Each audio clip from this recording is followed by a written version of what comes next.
Dear future generations, I think I speak for the rest of us when I say, sorry. Sorry we left you with our mess of a planet.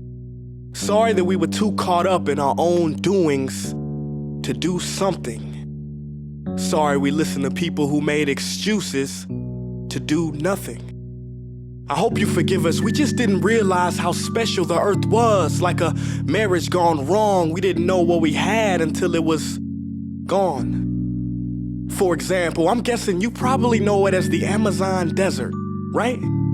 Well, believe it or not, it was once called the Amazon rainforest, and there were billions of trees there, all of them gorgeous. And oh, you don't know much about trees, do you?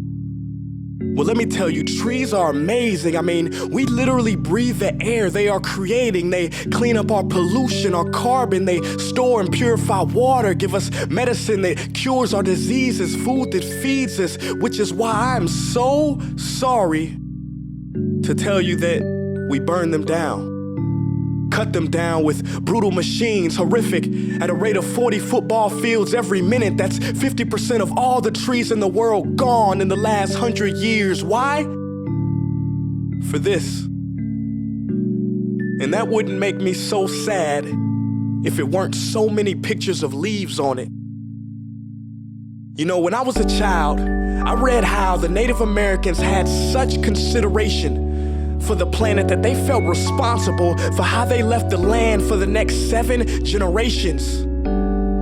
Which brings me great sorrow, because most of us today don't even care about tomorrow.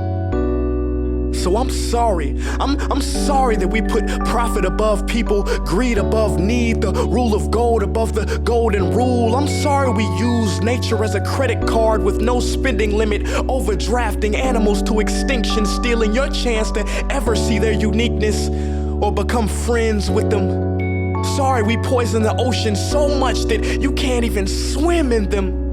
But most of all, I'm sorry about our mindset, 'cause we had the nerve to call this destruction progress. Hey Fox News, if you don't think climate change is a threat, I dare you to interview the thousands of homeless people in Bangladesh. See, while you were in your penthouse nestled, their homes were literally washed away beneath their feet due to rising sea levels. And Sarah Palin, you said that you love the smell of fossil fuels. Well, I urge you to talk to the kids of Beijing who are forced to wear pollution masks just to go to school.